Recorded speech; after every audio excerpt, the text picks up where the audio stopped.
Gietta, and welcome to Inside Albania with me, Alice Taylor. This week I'm joined in the studio by two special guests, Jonila Godole, a journalist and scholar, and Hannah Cena, an artist from Kosovo who's living in Albania. And we're going to be discussing the path of Albanian women's rights from communism to democracy and beyond. Earlier this year, a documentary called Women in Dictatorship Beyond the Myth of Emancipation by journalist Fatmira Nikoli was screened, highlighting how Albania's repressive communist regime falsely claimed it gave women freedom by allowing them education and employment. Now, this is something I've often heard both from supporters and opposers of communism, and that is that women during the rule of Enver Hoxha had equal rights and freedoms in many ways more than now. Now, people talk about women being employed, state childcare, equality, but I'm not really convinced on this, and I wanted to find out a bit more about the reality. And I'm joined in the studio today by Jonila Godole, who's an author, scholar, journalist, translator, and an expert on memory studies. You're also the executive director of the Institute for Democracy, Media and Culture. I'm also joined by Hannah Cena, who's an artist and an activist with the Habit Collective. Welcome to you both. Thank you very much for the invitation. So we're going to start by talking about this myth of women's emancipation during communism, and then we're going to move on to the modern day and the situation as it stands now. Jonila, can we talk a bit about where this idea of women being emancipated during communism has come from? Is it a myth? Was it a reality? Oh, there are a lot of myths about the dictatorship. Some of them, one of them is the emancipation of women. Other is that the education was better in that time, or the food was better, and there were no criminality in comparison to today, and a lot of other myths. We had a scientific conference, international conference, 2 years ago on myths of communism who are still alive until now. And one of the myths was the emancipation of women. And after that, the documentary of, we just produced a documentary with Fatmira Nikoli.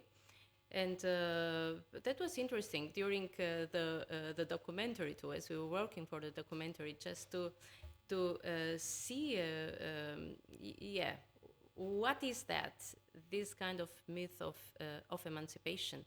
We had a lot of interviews and archive documents, these archive documents and film documents from the archive of film just showed just the opposite.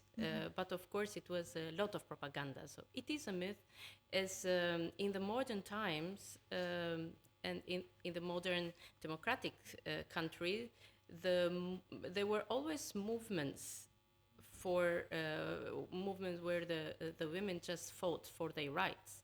And in Albania, after the Liberation War, there were this kind of emancipation, which was like a gift given to the women. So it was not fought for that. And it looks like it was an emancipation, but we have to admit that it is very complex. It is a complex theme. After the Liberation War, the illiteracy, the literacy of the people was, of course, massive, and it was done a lot for the education, so that the people are more literate after that. And it is a fact too that it was a massive employment of women after 1945, but that was the emancipation. Was like I see it, was a side effect. Was a side effect of a lot of policies during that time under the communist regime. So the women were like a workforce. They were treated like a workforce more than that a modern woman like we have today that can choose the job, the profession, and the work. So it was mandatory. You had to work. And for the communist regime, it was important to have every workforce, men and women, just to work for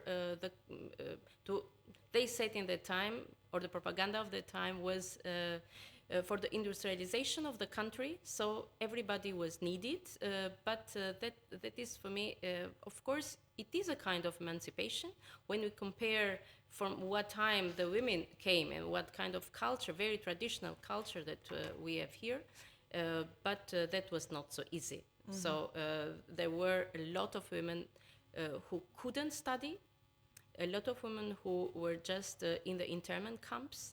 And in the archive materials, of course, we didn't find any evidence about that. So everything was beautifully the facade of all the women, Happy women just working sitting, in the fields. happy women with a tractor in the agriculture, happy women just in the congresses of the party with the leader, and always happy faces of these women. So for me, it was the masculization during the 45 years of dictatorship of the women. So in all the professions and jobs that they just had to do in that time, it was mandatory, the work, just working in three at day, at night, and then after that it was a burden, because the women in this traditional culture, which did not change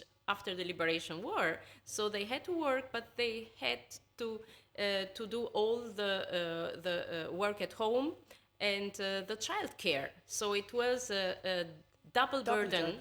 and double job for the women. So this is what I see, but what we never talk about, it is what about the women which who were really educated in the 30s, educated in Italy or in other countries, or even in Albania, and the most of them, since the first years after the liberation war, they got executed or put in prison or internment. We know some of them: Sabia Kasimati, Musineko Kalari, Zurika Mano,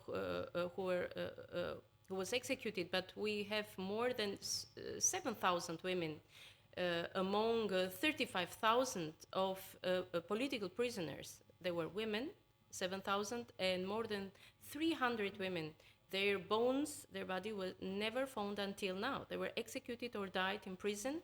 Nobody was talking about that. So when I hear today, so it was 45 years of emancipation, and the women have the rights, and I say, no, my mother, it is very personal now, the personal story, but my mother, she couldn't study. She was coming from a family with biography Tekeshe, with a bad biography, from a rich family and from a kulak family, and so she was not allowed to go to university and to study, and maybe the same fate I would have had it if the regime was not collapsing. So it was nothing in to 1990. do with, it was nothing to do with what women wanted. It was nothing to do with them standing and saying, you know, this is what we want to go to work, we want to go. It was forced upon them, and only if they were considered worthy enough to receive it. If not, they were sent to internment camps or executed. Yes, you had to be loyal to the party, loyal to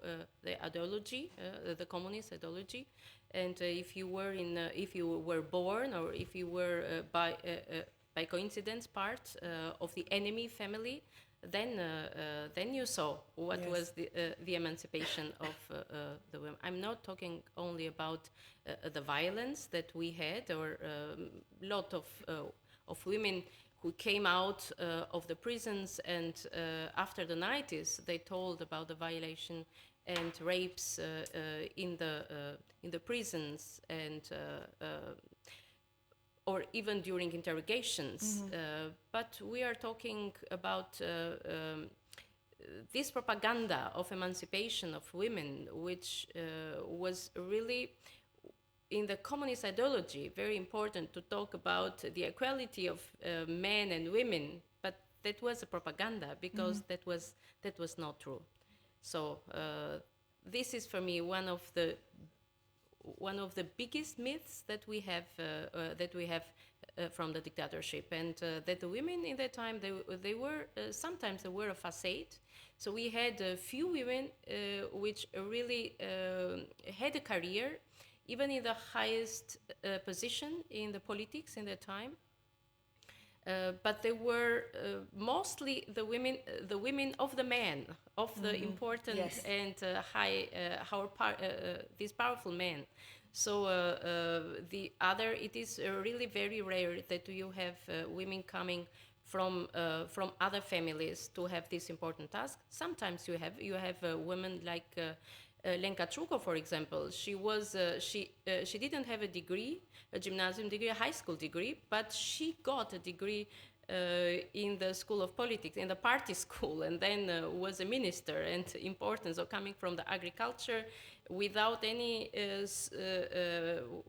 diploma and degree, just being a minister in that time, just to show that loyalty get paid. So if you are loyal, you just can have a career even in the politics. So even that was propaganda. Even that was propaganda, and it is this kind of tokens we can say for women, which is still today. So you have this facade of women, which are mostly the facade of this very Stalinistic dictatorship and regime that we have in Albania. So you don't really have the women which were critical, or you have some of them which, for example, Edi Luarasi, which about her we were talking in the documentary, and she was an artist, and then she was critical, or the regime just thought she was critical, then they banned her.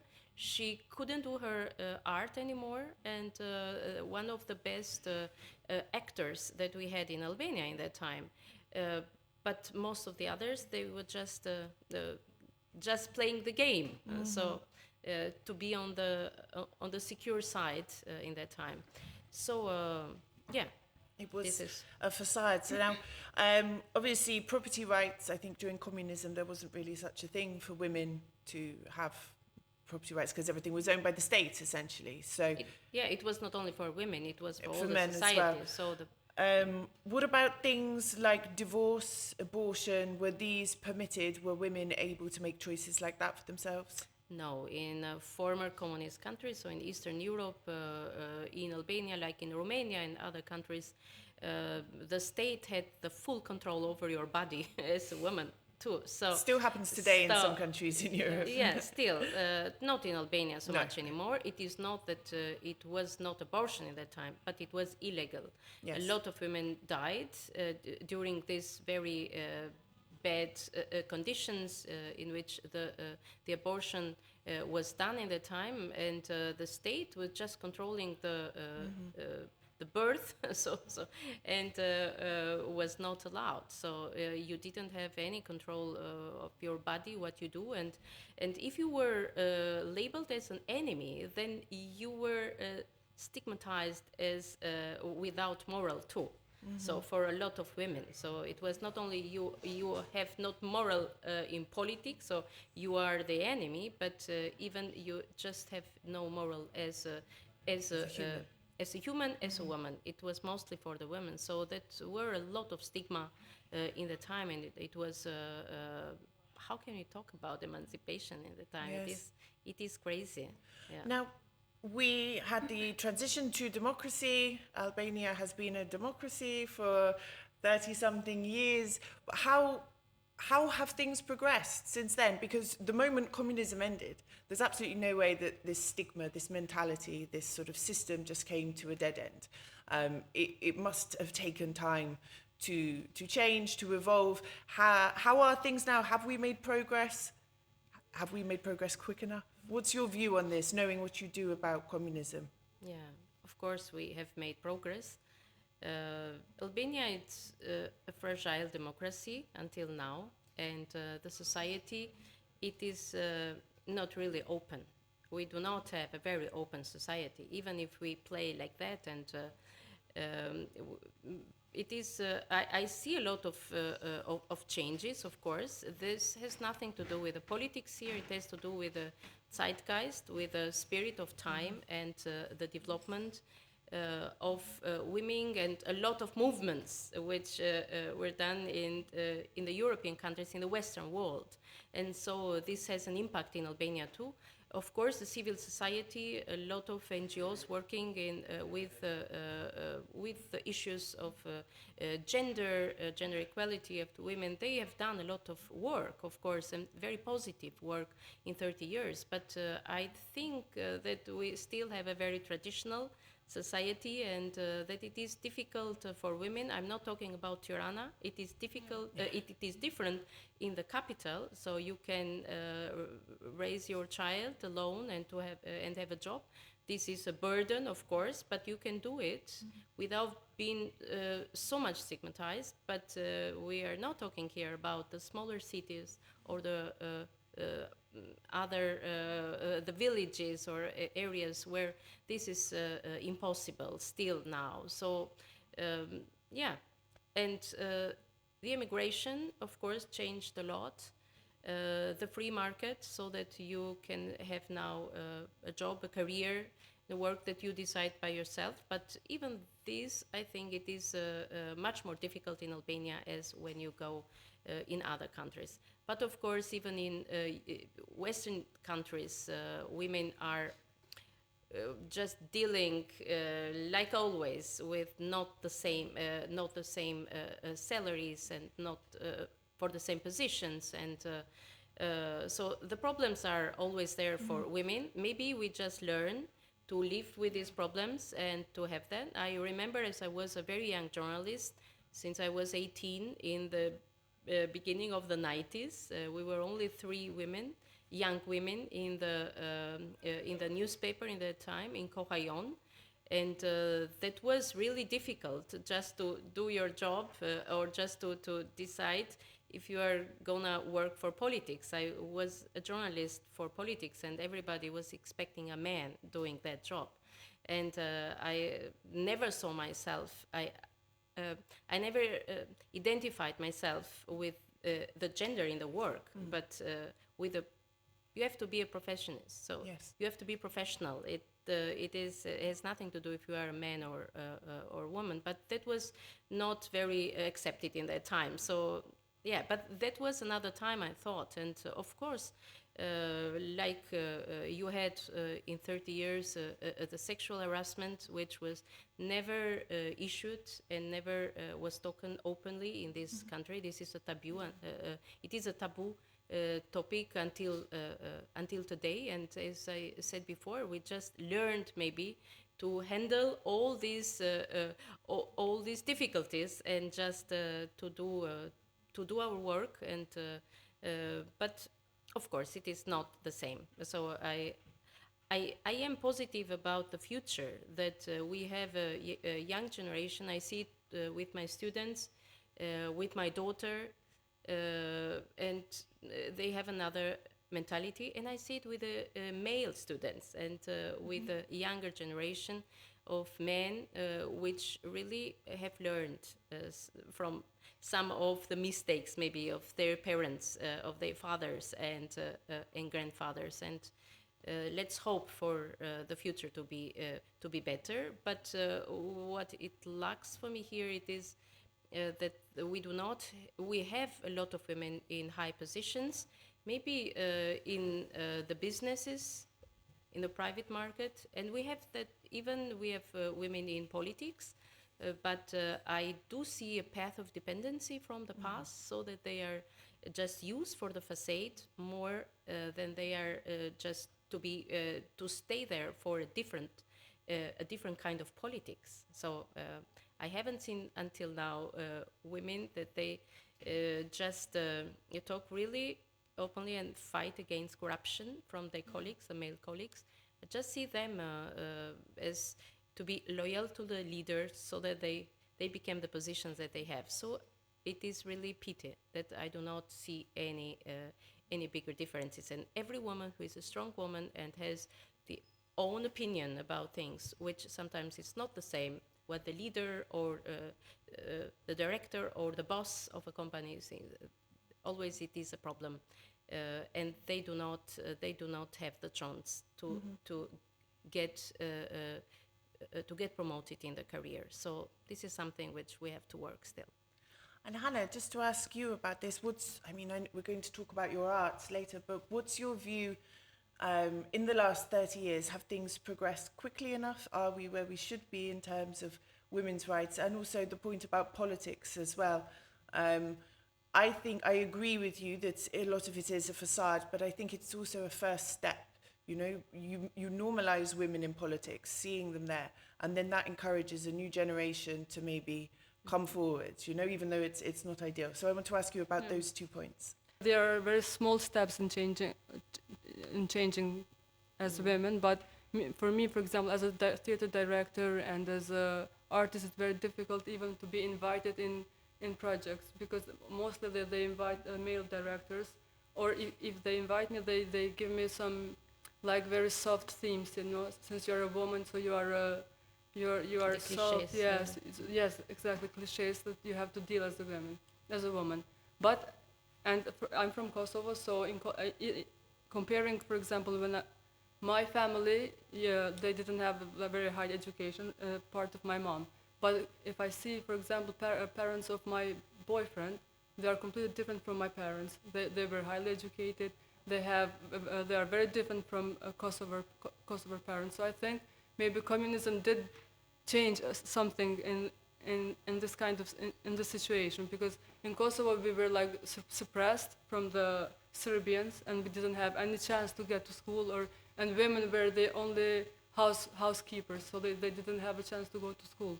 But in the end of the day, we are in the same position. Mm-hmm. But I think it changed a bit. But not fast enough. No, as Unila is saying, even the politicians, they are not vocal. In fact, talking about education, I saw a statistic last week that as of 2022, 10% of Albanian girls under the age of 16 do not go to school. So the statistic was 90.04% of girls go to school, while 97% of boys do. Why is this happening in 2022? And this number's getting worse.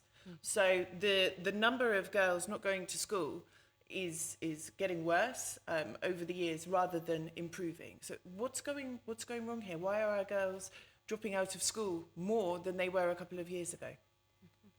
I think this is terrible. I don't know what to say, but I guess maybe it's in very remote places, or because now there's a very huge poverty in Albania, and in Kosovo also people are leaving the country, and I guess the girls stay at home to help their moms. That is my only. I do not know these statistics. This is really horrible. I'm speechless. Speechless hearing that. What we had until now, it was just the opposite that we had in the university. I teach since 18 years now, and we always had women more than and this male was weird, because this is true as well. So when you then go to university, out of those that go to university, more women go to university. Yeah. So they mostly young women. What I saw in Albania, they have the highest culture capital. They do not have so much the network, which the men are better, but they have really this culture capital. So capital, I mean, they know the foreign languages, and they have master. They just want to have a PhD, and so they are really eager to study in Albania. So I don't really. Yeah, they work harder than these men. figures. Yes. This is incredible. Yes. If this is a tendency now, but maybe it has to do with the market. So what are they gonna do after the school? Yeah. A lot of them, they see now you can be an influencer and earn a lot of money. You do not need any diploma or PhD or in although the university. You can get them now. Yes, and so this is. I don't know. Yes. We need more data to analyze that. I visited a very small Albanian village, and I'm not going to name it because it's probably just one or two families that lived there. But this was a few years ago, and I was invited into this family's house, and the women were in one room, the men were in the other. And I asked about the young girls that were there. I said, "Oh, you go to school?" No, when they're 13, they stop. And why? Well, why do they need to? They need to learn the home when they're going to get married. I mean, this was a very remote sort of village, you know, and I'm wondering whether that is something that's still prevailing as well, especially in these more rural areas, you know. Why do they need to go to school? They're going to get married, they're going to have children, they need to learn how to take care of the home. But this really shocked me, you know, hearing this. It is shocking. I would prefer a mature woman who just decide to stay at home with kids. This is very good too, the motherhood and to be a mother, they should have the choice. which I really respect, but this is another choice that you do it to educate the younger generation. And so it is, But it happens, for example, when I started, when I was younger, so in Kosovo it's a tradition to drink Turkish tea. So all the time, only young girls, they serve Turkish tea. And at the moment when I decided to say, no, I'm not serving Turkish tea, I felt like I'm the rebel. Yeah, I was liberated. From then, I decided what to do. So it's a very stupid thing to do, but you know, you feel very empowered when you say no to your brothers. I'm not serving tea anymore. You do it yourself, by yourself. But this has to come from your own character, from your own. You have to fight. You know, being a woman is like you have to fight every day. Since you are born, you with your family, with the school, with the system. So it's like a very difficult job. Which brings me on to women's role. So Albanian women spend an average of 25 years of their life, their total life, raising children and carrying out domestic work. They call it unpaid work. Domestic work such as caring for family members, etc., housework. This was data from the World Bank as well. Also, the average Albanian woman spends 5.5 hours of her day carrying out unpaid work, unpaid care work and housework, compared to just 43 minutes for men, or I think that for men that might be slightly ambitious in some people's cases, but this is a huge discrepancy. And okay, I don't expect to be paid for taking care of my daughter, for cleaning the house, etc. But when you look at this discrepancy between the two sexes, this is really quite something. And then we look at the statistics as well. 52% of women are in work, 66% of men are in work as well. So we have women who are at work. There's not a huge difference there. They are at work, but then they are also doing this whole other second job when they are at home as well. What are these men doing with the rest of their day? And why is this discrepancy so big in Albania? Hannah? Maybe men are watching football, I don't know. But the thing is that women, they do all the work. So now for example, my mom, she used to do everything at home. She used to go to work, she took care of us, and my father, he just went to his job and he came back. And I think it's like a more traditional way of living. You know, women have to do everything, and man is the big authority over there and just telling what to do and how to do it. But I don't know if it's still true nowadays, because could these I don't believe it. It's too much. They're crazy figures.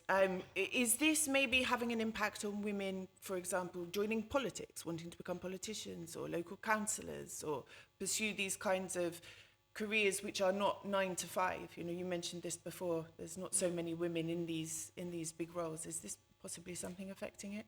I don't think that this is a phenomenon only for Albania.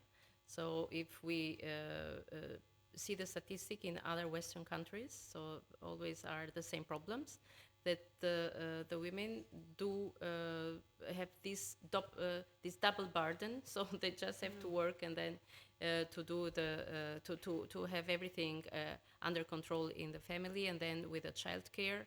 So this is something which maybe I belong to the women which just said, just give your personal example, just work.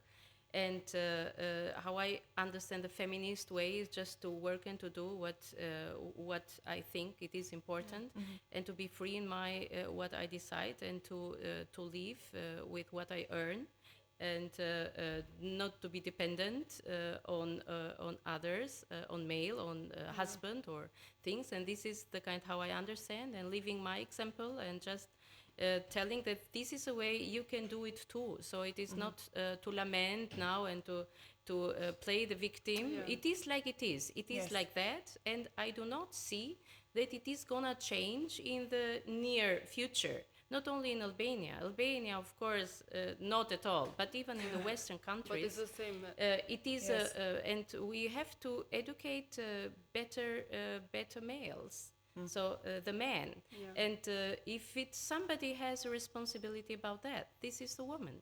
This is a mother. It begins with a mother having 2 children or more, so a young boy and a young girl, and just it is really the responsibility of mothers today just to educate in the proper way their young children, Mothers and fathers. male or girls. Everybody has to have responsibility in life for the things that they do, and it is of course you have a gender, you are a woman or a man, of course there are differences, and you can, but you have to be able to do everything alone as a man. And I always say the responsibility is to the mothers. The mothers are the one who educate, and then it is a society, of course. It is not only the family. Then you just bring the young boy in the school, and the teacher, and the environment. They just have to support this, that everybody, they are, I do not say that they are equal. We cannot be equal, a man and a woman, in the physical force or other things, but I give a lot of responsibility to the family and to the mothers, how they educate the young boys. So because then we are talking about the consequences which this bad education had. Then we cannot change it. You can do laws, of course, but this does not change so much. It changes when it is in the family, when it is supported from the society, that you have to respect both of the genders, and you have to respect the woman, and to let them decide free what they do. And it is not only in life marriage the most important thing, but if there are girls who thinks that this is the most important things, of course, let them free decide that. I am for a very free, for a free society, for an open society, but where the young girls and the women are free to decide by themselves. And I think it will need a lot more time.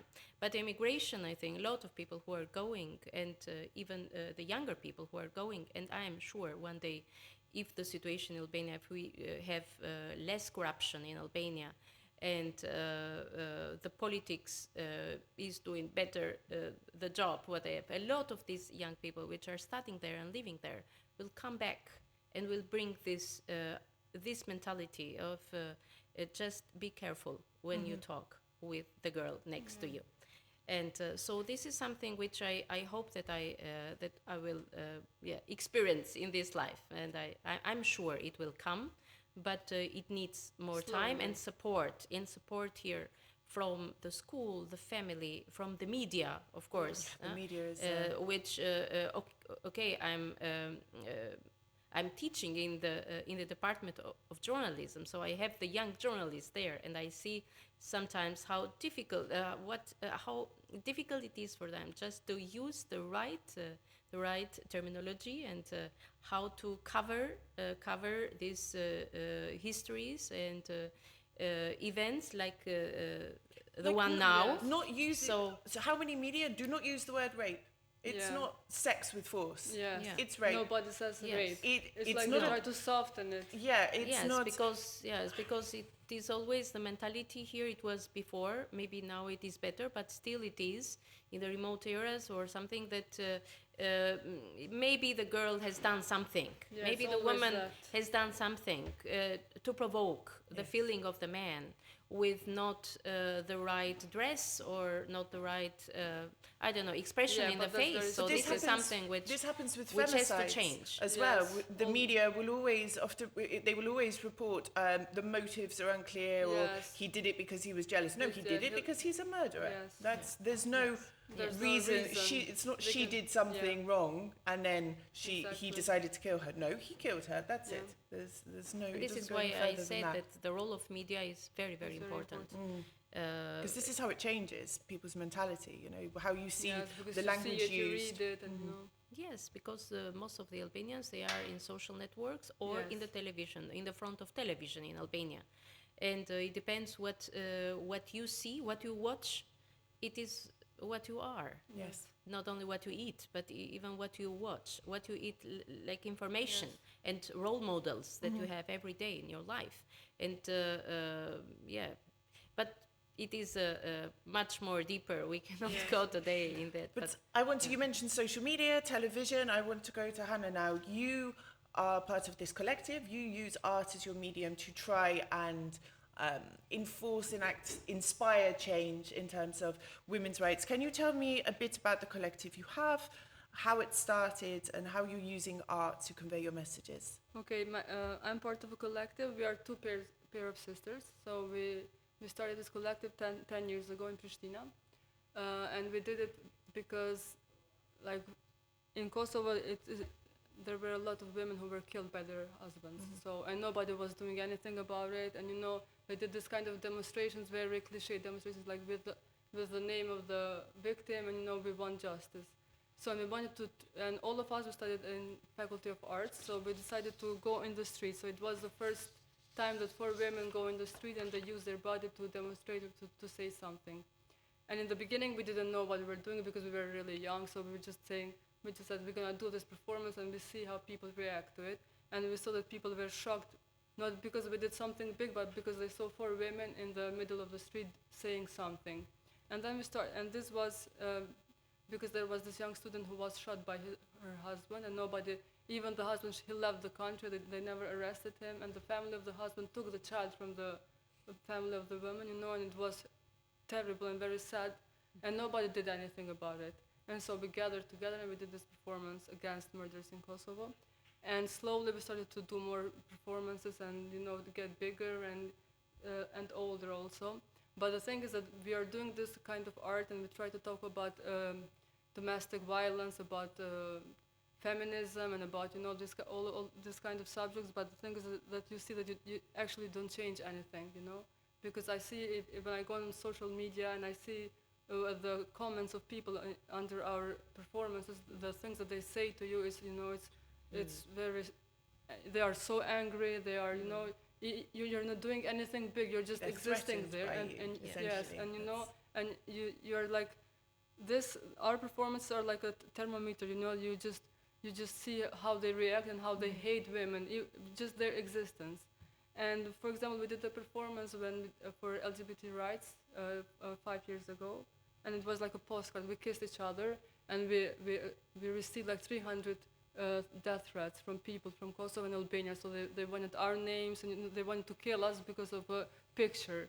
And we went to the police station. Even the policemen, they were joking with us. You know, they said, "Oh, girls, just delete the picture. That it's nothing." You know, they don't take your life seriously, and that's why all this violence and all the killings happen in Kosovo and Albania, because they don't arrest and they don't punish them as they should.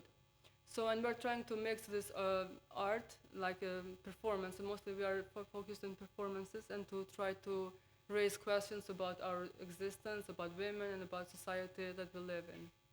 Now, I was looking on your Facebook. There was one of the posts you'd done called "Baby Blues" and the echoes of grief, and I mean, I know what it's about, and it resonated with me as a mother. But can you explain a bit for Yes. our viewers as well?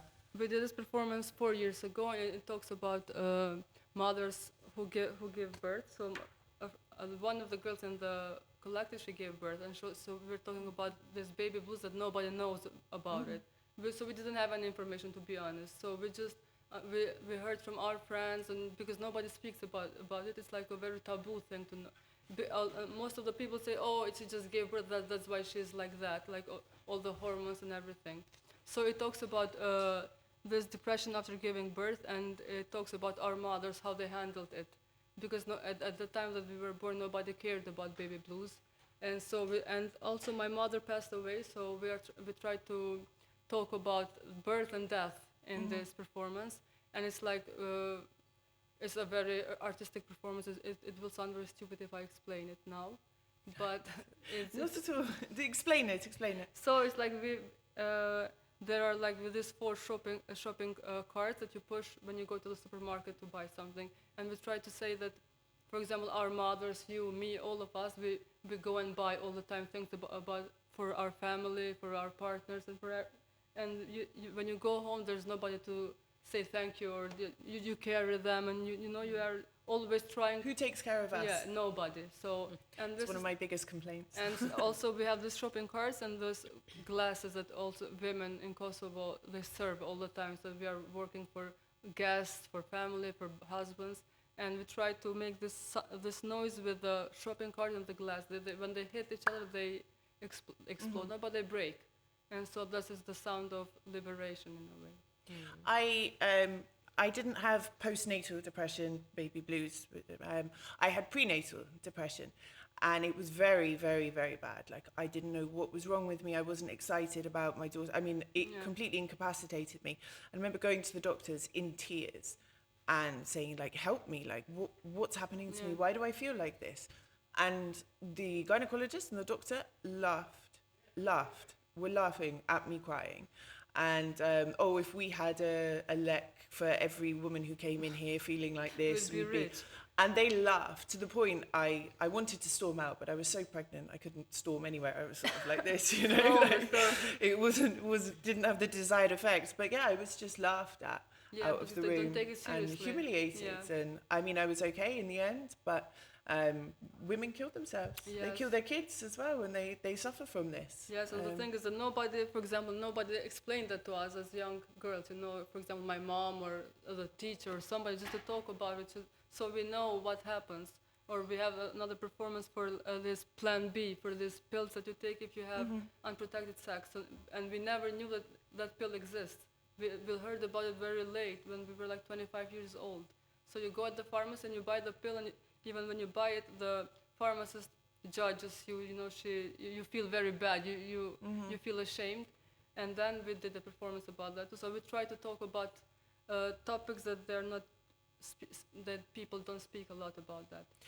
And the last thing I want to bring up as well, maybe it might inspire you, is when I was pregnant, I had everybody telling me, is it a boy or a girl? Oh, it's a girl. Oh, next time, better luck next time, maybe it will be a boy. And I found this really, really offensive and upsetting. And then I'd looked into statistics as well that show that Albania has an unnatural boy-to-girl birth rate. So there's an unnaturally high level of boys born here compared to girls, which suggests that gender-selective abortion is a thing. Is this something that happens in Kosovo as well? Is it something on your radar as an artist? It does. It does happen a lot. Even there are like families who have like 5 children, and they keep having children to have a boy. So because they want to have a man in their family. But this selective abortion is very frequent in Kosovo also, and it's a huge topic, and it's terrible. Mm-hmm. Okay, Gunilla, anything to add? This will go away. The more emancipated the society will be, the less we will have this kind of phenomenon. I do not appreciate it all. So just fighting so much for having a son, for the name of the family. It has been the sake of the name of the family. It is something which I think has changed a lot in the cities. It's changed a lot in the last 30 years, of course, but it shows us that you can have a democracy, but this doesn't mean then the modernization and that the society is very open and democratic. So it takes much more time. Ladies, thank you very much for your time today. We could have spent much longer discussing these topics, but thank you very much. Thank you. Thank you. That's all for this week. You can tune in to Inside Albania every Saturday at 5 o'clock on Euronews Albania, on our YouTube channel, and across all major podcasting platforms. Mira Pavshim.